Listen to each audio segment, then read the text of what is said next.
மாநிலம் தனது குடிமகனையே கொலை செய்திருக்கிறது அப்படிங்கிற ஒரு காட்டமான வார்த்தையை உச்சரிச்சிருக்கிறாங்க மெட்ராஸ் உயர்நீதிமன்ற மதுரை கிளை மக்கள்.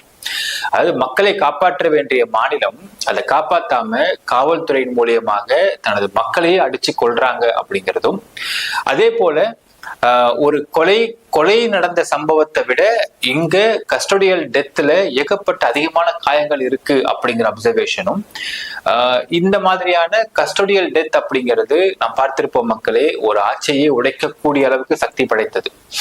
இப்போ இங்க ஒரு கஸ்டோடியல் டெத் நடந்திருக்குது சிவகங்கை மாவட்டத்துல. அஜித்குமார் அப்படிங்கிற நபரு, அந்த இறந்து போன நபர் அஜித்குமார் அவருக்காக வாதாடுவதற்காக மெட்ராஸ் ஹைகோர்ட்ல மதுரை பெஞ்சில் ஒரு வழக்கு போடப்பட்டிருக்கிறது.